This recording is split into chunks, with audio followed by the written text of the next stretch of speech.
Chapter 7, Early Adulthood, Social and Emotional Development. So in this section, we will discuss an overview of social emotional development, an overview of social emotional milestones in early adulthood, emotional development, self and others, and psychosocial development. So let's start with an overview of social emotional development.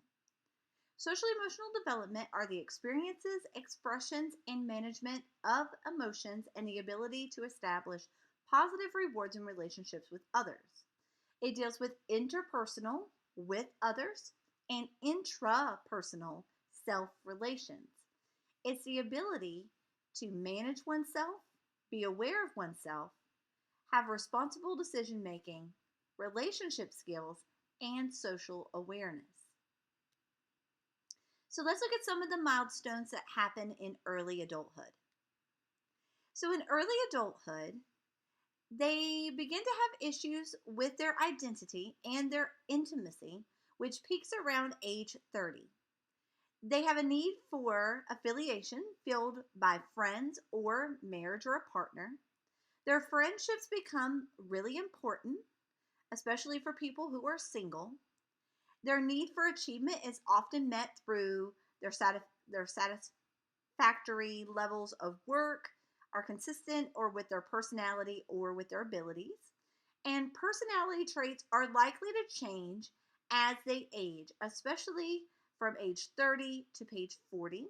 And they're in what Erickson calls intimacy versus isolation, which is age 20 to 45.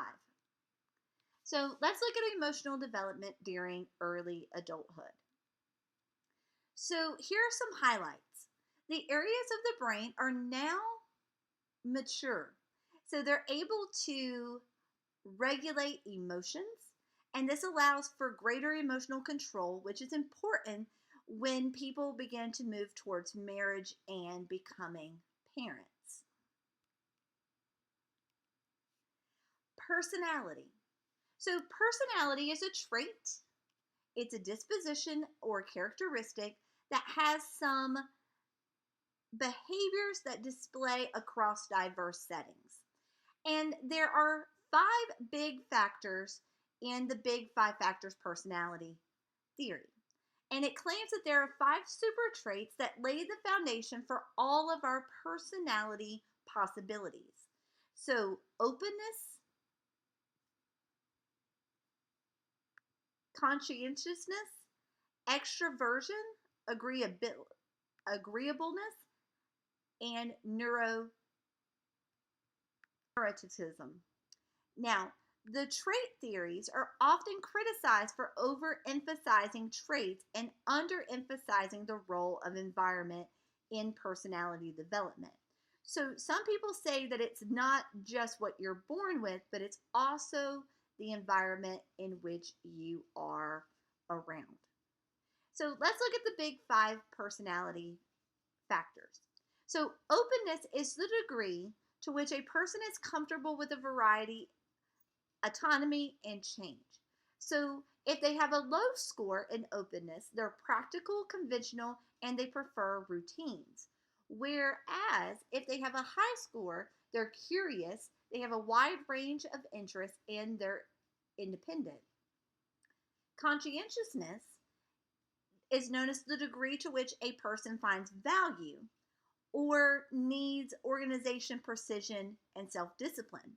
If they have a low score in this, they're impulsive, careless, and disorganized. But if they have a high score, then they're hardworking, dependable, and organized. Extroversion, this is the degree to which a person is outgoing. So if they have a low score, they're quiet or reserved or withdrawn. Whereas if they have a high score, they're outgoing, warm, and seek adventure. Agreeableness is the degree to which a person is trusting, giving, and kind. If they have a low score, they're critical, uncooperative, and suspicious. And if they have a high score, they're helpful, trusting, and empathetic. Neuroticism is the degree to which a person is insecure, emotional, and anxious. If they have a low score, then they're calm, even tempered, and secure. But if they have a high score, they're anxious, unhappy, and prone to negative emotions.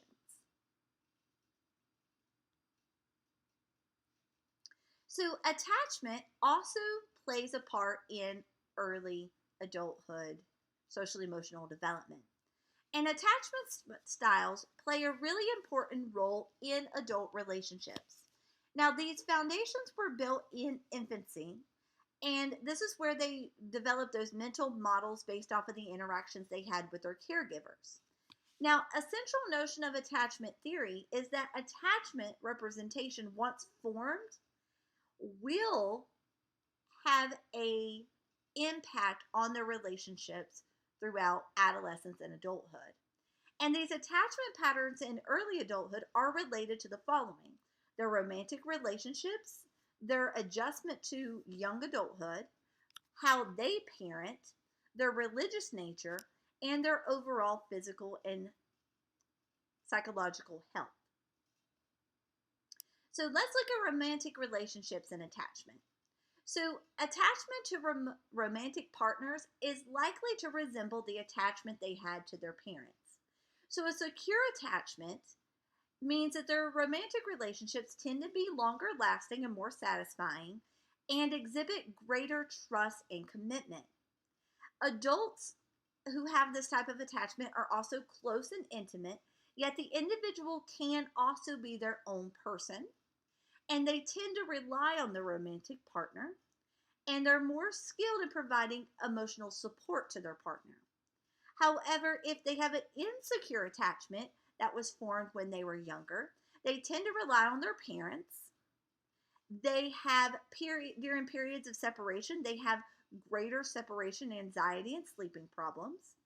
And if we look at specific types of attachment styles, if they had a preoccupied attachment style, they may feel the need to constantly be in a relationship, and they may display possessiveness or jealousy. If they were in an avoidant attachment style, they may avoid close relationships and be distant emotionally. And if they were in a disorganized or disoriented attachment style, they may struggle in a relationship and be at risk of being a victim of domestic violence. So if we kind of look at the relationship rules over here to the side in regard to the dimensions of their self and the other, if they're secure, they know that they're worthy of love and that they're capable of getting the love that they need, and that others are willing and able to love them, and that they can count on them. Now, avoidant, disorganized, or preoccupied, avoidant, I'm worthy of it, but they have a false pride about it. I'm capable of getting it, and I need it, but a false sense of mastery. And then others are not capable of doing it, and others are untrustworthy. And then this one would be preoccupied. So I'm not worthy of it. I'm flawed. There's something wrong with me. I I need to continue to be in relationships. I'm not able of getting the love that I need without being angry. So they may be possessive or jealous. And then they're capable but unwilling because of their flaws. And they may abandon, which is that constant need. And then disorganized, I'm not worthy of it. I'm unable to get it. Others are not willing. Others are incapable. And others are abusive. And I deserve it. So that would explain why they may be victims of domestic violence. So adjustment to young adulthood and attachment. Well, if they have a secure attachment that they had from when they were little going into adulthood, they're more emotionally positive with their transition. They can achieve independence more easily, and they value the relationships that they have with their parents and believe it influenced their life course. Whereas insecure attachment, they have lower adjustment and they're in greater distress. They don't know what to do. They don't know what it means to be an adult. They just are very unsure of themselves. Now, parenting behavior, religion, and overall physical and psychological health and attachment.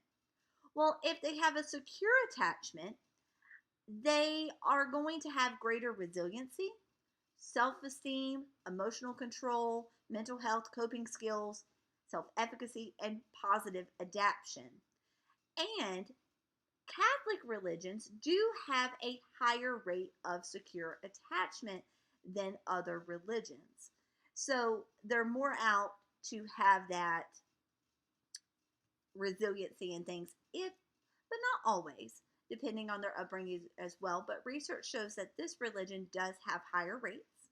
And then insecure attachment, they exhibit greater psychological stress and lower levels of self-reported love, especially when listening to an infant cry. And this could be primarily because they didn't get what they got when they were younger. So they're going to not necessarily give it to the children that they have as well. So here's another example of what this could look like in regards to love and attachment.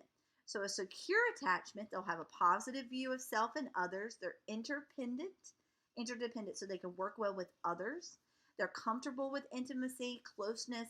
They create bonds. They're secure and they're trusting.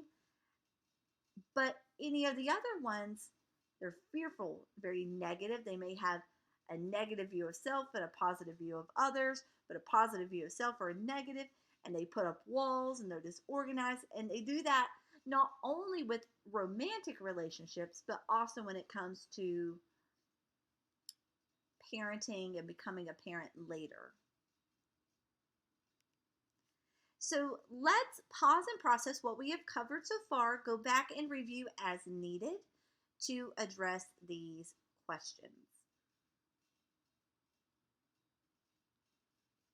So let's look at self and others. So one of the biggest things that happens in early adulthood is what is known as leaving the nest. And this is one of the major milestones. However, not all children leave the nest during early adulthood. So there is what's known as an incompletely launched young adult, and this is where they may leave and then they return home to live with parents. We have our in-time leavers, which are the ones who move out of their parents' home before the age of 25, so pretty much right after graduating college or technical school. You have the ones that are still in the nest, the ones who just never left, but they are actively working towards moving out and are typically out by the end of the age range. You have your late leavers, who are the ones who leave after the age of 25. And then you have your returners, the ones who have lived on their own independently for a while, but then came back to live with their parents. Now, marriage, attachment styles, and conflict during adolescence do contribute to the path of leaving the nest. So some adolescents will move out of the house once they're 18 and then realize how hard it is and then move back in. Or they may move out for many different reasons. They may get a divorce. They may feel that they need to be close to their parents or want to take care of their parents. There's a lot of different reasons for why they leave the nest and return or even stay in the nest. So cohabitation is something that does occur during early adulthood. And cohabitation is when you live with a romantic partner prior to marriage. And this is often the popular choice among young adults. However, there are some negatives to cohabitation, but there's also some positives to cohabitation as well. So couples that cohabitate prior to engagement in marriage do report a lower marital quality than those who marry before living with each other. And this is what is known as the cohabitation effect. And this is the increased risk for divorce associated with cohabitation. And this illustration really explains what cohabitation is in a nutshell. So he's proposing. I'm afraid I must decline your offer. Perhaps we should cohabitate and see how things develop. Well, when we learn about marriage coming up, marriage is supposed to be a commitment for a lifetime. But cohabitation gives that out or that window of, I'm not sure what I really want, so I'm going to test the waters instead of really committing and learning and growing with you. And part of that is due to the attachment that they had as a child, and also based off of the experiences that they had growing up. Is this what they saw? Is this their norm? And for some people, there's different norms of what it means to cohabitate or get married or live with someone. So here are some problems with cohabitation. So in comparison to adults that engage in marriage before cohabitating with each other, they have lower marital satisfaction, a lower relationship quality, because they always have that way of getting out because they're not married. So it's kind of that shaky ground of attachment. Are we going to be dedicated to each other? Are we not going to be dedicated with each other? And there's also a lower interpersonal commitment with each other. I don't necessarily have to talk to you because we're not married. We can break up and move on if we need to. They also have a lower relationship confidence because it's not a permanent thing. But then again, today with divorce and things like that, that shaky ground of, are we going to stay together forever? Are we going to build this future together? Also kind of causes a lot of this cohabitation to occur, but depending on your view of marriage. And we'll talk about that coming up too. They may also have more negative communication and interactions, increased rates of infidelity, and cohabitated males are 4 times more likely to cheat than husbands are. And cohabitated females are 8 times more likely to cheat than wives. And some of you may be looking at that going, well, women are more likely to cheat than men are.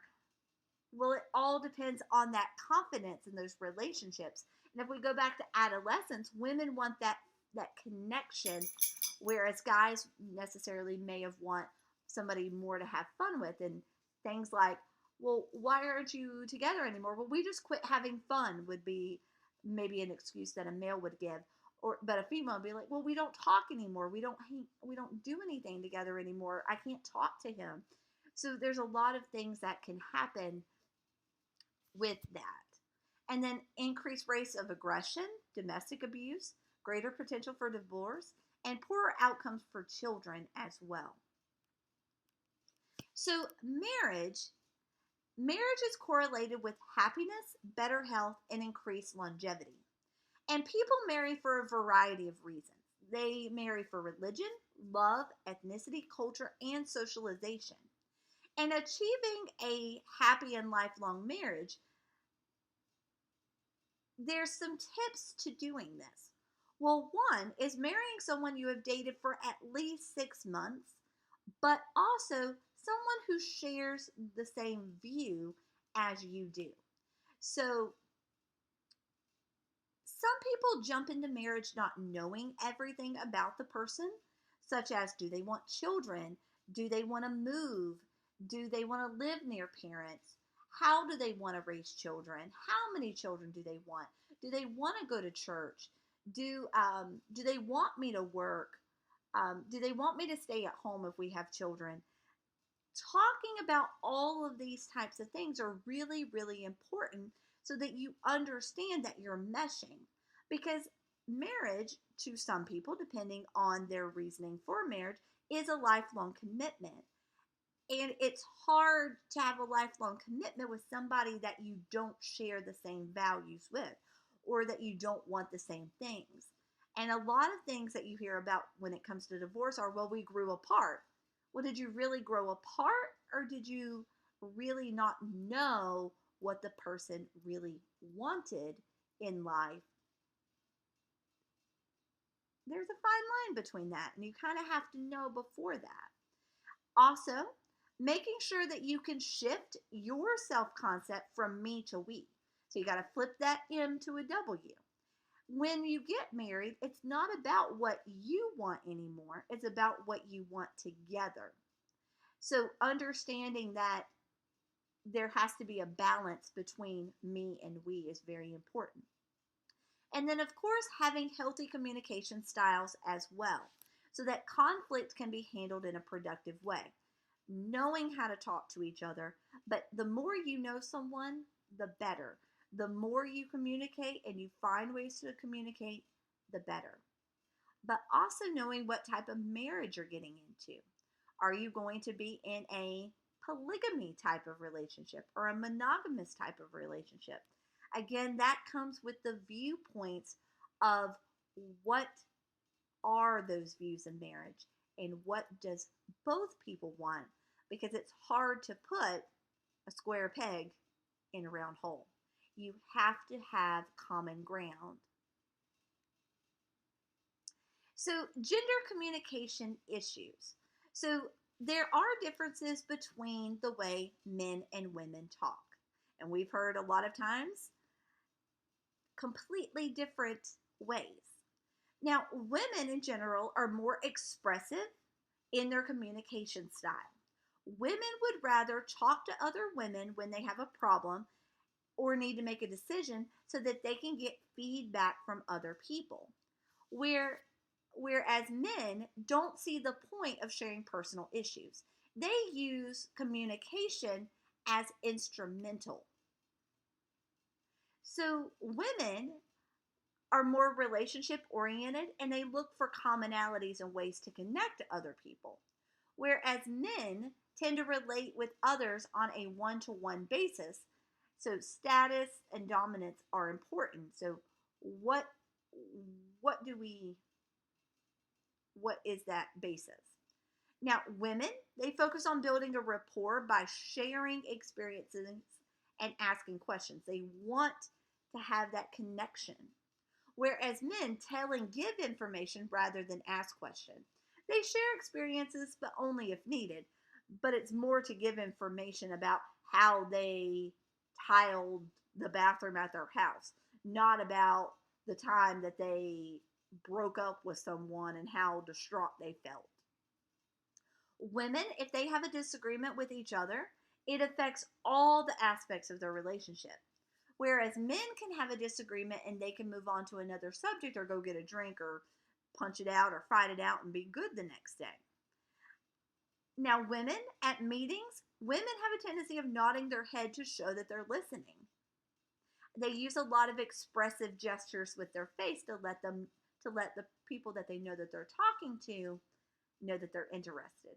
Now, men think the woman is agreeing with them when they nod their head. And then they're surprised that she disagrees because she nodded her head. So understanding those verbal and nonverbal cues are very important too. But same thing with men, just because they look away doesn't necessarily mean that they're ignoring you. So spouses must come to an appreciation and understand each other's style. So if a woman wants you to look at her when she's talking, she needs to make sure that that's clear. And if she wants to talk about something in a certain way, she needs to explain, and you have to be willing to understand that she's trying to express herself and not just being emotional. And same thing with the man, knowing that he's not being crass or blunt by just giving the information and not asking a lot of questions. So communication in marriage. Spouses, like I said, must come to appreciate and understand each other's communication styles. And premarital classes can help with this. So to improve communication, decrease conflict, and improve status, spouses should do the following things. They need to clearly understand the intent and the impact of communication. What is it that they are trying to tell me? And why are they trying to tell me this?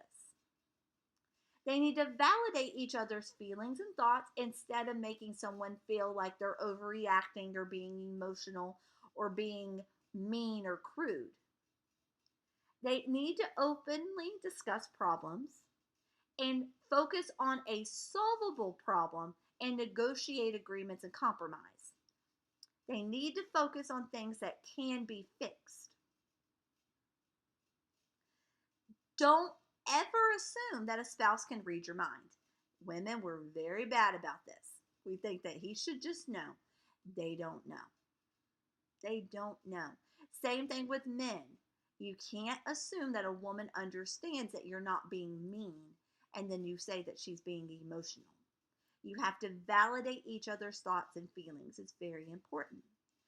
Make sure to also avoid mind reading the spouse's intentions, as you can assume that they meant it in a mean way when they didn't. It's better to ask, what did you mean by that? Or can you say it in another way? Also, turning towards each other in times of distress and nurture affectional ties. Talking to each other. Women, as we just saw, have a tendency of going towards their friends and talking, and then coming and talking to others, whereas the man may feel like you should have talked to him first about it. And then create a lifelong story together and share with shared meaning and history. Creating a life together, finding the ways that you can communicate, not waiting until it's bedtime to bring up something that's bothering you to where it carries over and causes you both not to sleep at night. Finding a good time to be able to talk with each other. And here are some things that can destroy communication, especially when it comes to over talking, under talking, talking too quiet or loud, mumbling under your breath, repeating or asking questions that don't need to be asked. There's a lot of things. Avoiding topics, shifting topics. Sometimes that can make things worse. So, friendships in early adulthood are important, and they're used for many purposes. One is friends are chosen for concern, interest, and support. You want to have friendships that are more intimate and less group driven. Being able to talk, support, have security, and love with someone to where they understand where you're coming from and can help you come up with possible solutions and things like that. Now, leisure time is something else that is part of social emotional development, and it's a little different from college into early adulthood. So, in college years, it's formed to establish social status and cultivating relationships, and also forming reference groups, having that space where you feel like you belong. Now, in later adulthood, in early adulthood, its work and family obligations grow. So, leisure activities begin to serve multiple purposes. So, you may go to a dinner with business associates or golfing, or you may run errands and hang out with a friend at the same time by going shopping.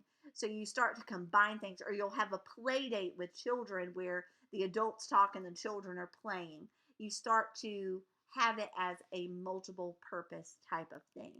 Whereas in college years, it's not necessarily mushing those together. They still can, though, as well. Now, careers, there are many different generational differences when it comes towards careers and work behavior. Now, this is something that you're going to see primarily when you go into your first job after graduating.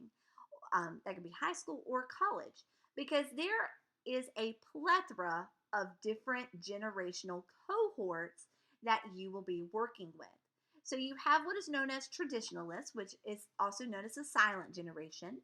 And those are individuals that were born between 1922 and 1945. And they value hard work, and they expect work to be done in the office and measured in hours. And they're comfortable with the traditional workplace hierarchy. There's the boss, and I do what the boss says. They value respect and they value authority.